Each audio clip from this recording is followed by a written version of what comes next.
recess. Thank you, Mr. Chairman. Mr. President. I rise to support my colleague Senator Kane's joint resolution to terminate the Trump order placing blanket tariffs on products Americans buy from Canada. And I'm going to start by saying, as a ranking Democrat on the Senate Finance Committee, I'm always struck by how much double talk there is about trade. So let's be clear as we start this part of the discussion. Tariffs are taxes on things we buy from other countries. The bottom line is those taxes make it more expensive for Americans to buy those products. No other country pays the tariffs. Let me repeat that. No other country pays the tariffs. The consumer pays the tariff. So if somebody tells you they can do tariffs and do it without raising prices, I'm sorry, but anybody who says that with a straight face is basically taking advantage of you. Every credible economist, every automaker, every business on the record has said that Trump's trade taxes are going to make things more expensive for Americans. Ronald Reagan's favorite economist, Art Laffer, just released a study showing auto tariffs are going to raise car prices by $4,700. The Yale Budget Lab estimates that the full Trump tariff scheme is going to cost an average family thousands of dollars a year. It's one thing if tariffs are imposed with a good strategy, like decreasing sales in the U.S. by raising prices to punish countries that cheat on trade and changing their behavior so that U.S. workers get a fair shake. I've consistently supported targeted tariffs in the past as a tool to fight back against trade cheating, especially by China. When China was stealing America's trade secrets, subsidizing cheap solar panels, and then dumping them here to drive U.S. manufacturers out of business, we were shouting from the rooftops for more tariffs on these Chinese goods. But Canada is not China. Canada is America's closest ally, not a rival. Making everything Americans buy from Canada more expensive for some bogus reason is, in the words of the Wall Street Journal, quote, the dumbest trade war in history. There are 8 million American jobs that depend on trade with Canada. Canada is the biggest export market for 32 states. It provides raw materials that so often farmers need to grow their crops.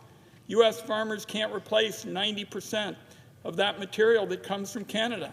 Definitely not overnight. The only choice is higher prices. Again, Mr. President, higher prices paid for by Americans. So the stuff we buy from Canada gets more expensive.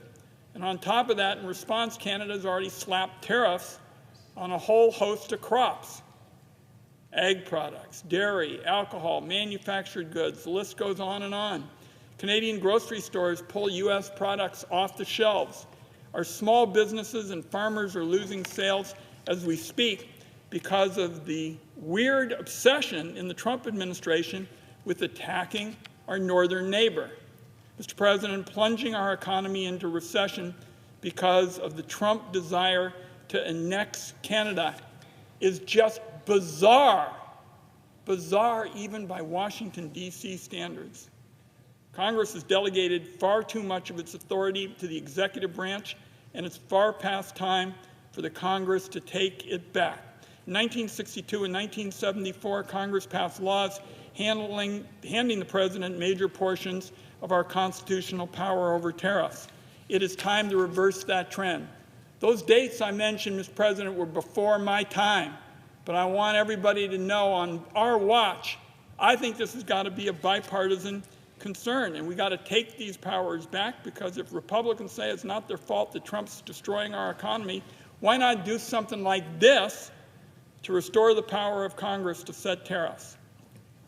I'm going to close by addressing the bogus claim of the Trump administration that tariffs are actually intended to stop fentanyl trafficking from Canada. Let me be clear, our immigration system needs reform, and the fentanyl crisis is a serious issue. Oregon is no stranger to the devastating effects it's wreaked on our communities. But reality is there is no crisis at the northern border. Less than 0.1% of fentanyl entering the United States comes from Canada. fentanyl seizures at the northern border are down over 97% from July 2024. I think almost everybody understands that Canada is not the issue here. So instead of coming up with real solutions to get fentanyl off the street and out of our communities, Donald Trump has decided he would rather make threats and tariff our closest allies. So now, Mr. President, my colleague from Alabama is on the floor, and we're going to have a little bit of a discussion. We just talked about how we're going to handle it. But I want to be clear.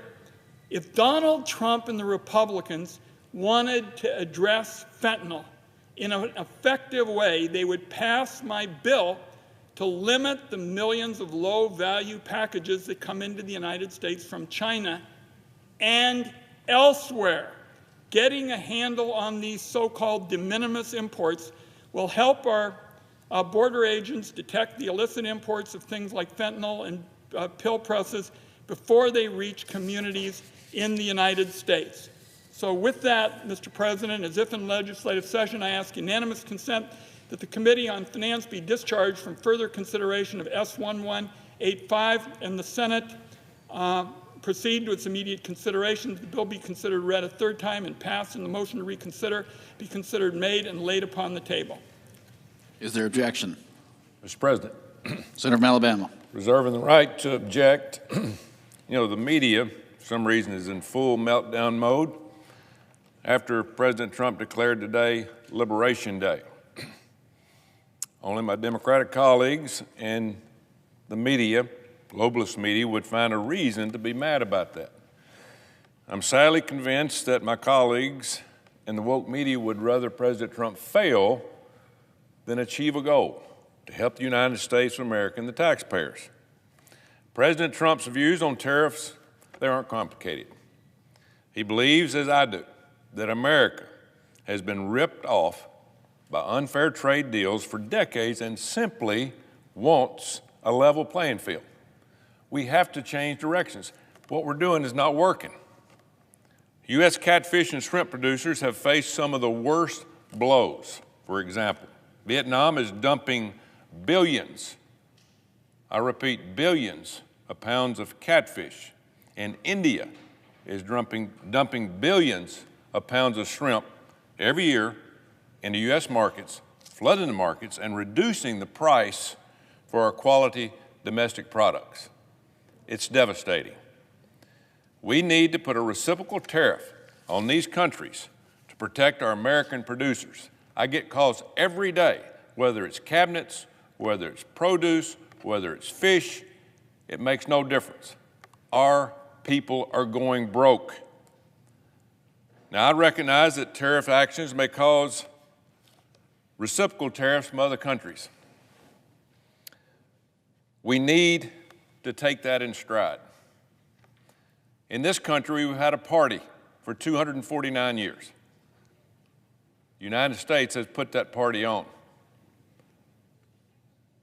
The party needs to continue, but all the other countries that have been built off the American taxpayers, such as the Middle East, such as Europe, such as China, they need to start bringing gifts to the party because the American taxpayer can't afford it any longer. We're $37 trillion in debt. And the only way to pay that down is to force other people to help us. The American taxpayer can't afford it. As a result, American jobs have been sent overseas because of all the domestic problems that we're having for labor, for things that stand out for our manufacturing. We have to get manufacturing back in this country. The days are over. President Trump is 100% committed, folks, 100%. He's going to do whatever it takes to usher in a golden age for the American economy. And by the way, just the threat of President Trump's tariffs has already led India, Vietnam, and Israel to proactively drop significantly and lower tariffs against the United States before it's really even started. And it doesn't matter if you're a Republican or Democrat. We should all be united in wanting economic policies that put American farmers, producers, businesses and manufacturers first. So, Mr. President, for that reason, I object.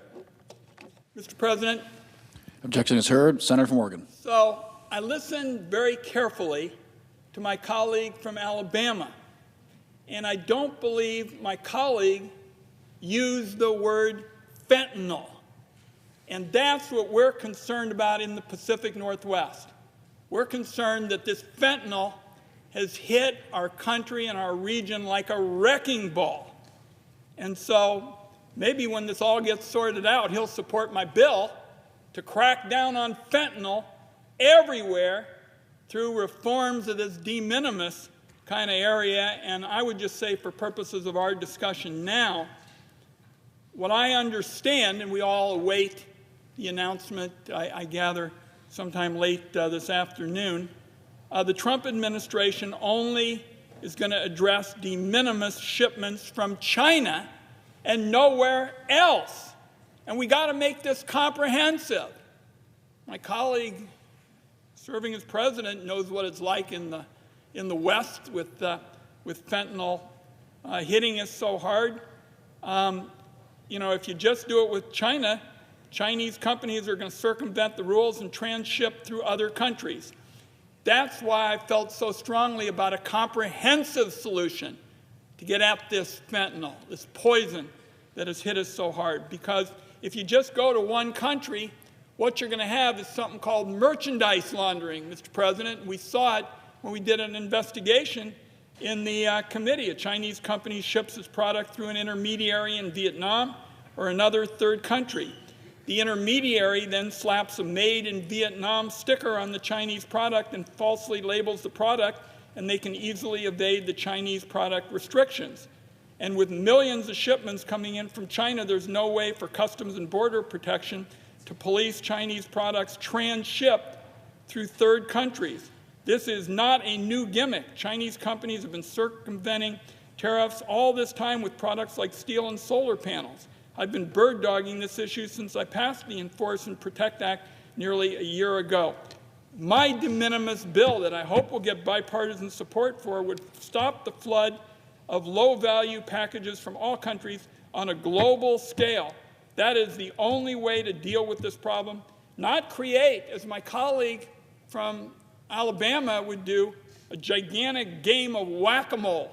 So I hope we'll be back on this floor doing something comprehensive to fight the scourge of fentanyl, and I proposed it with legislation. Mr. President, I yield the floor.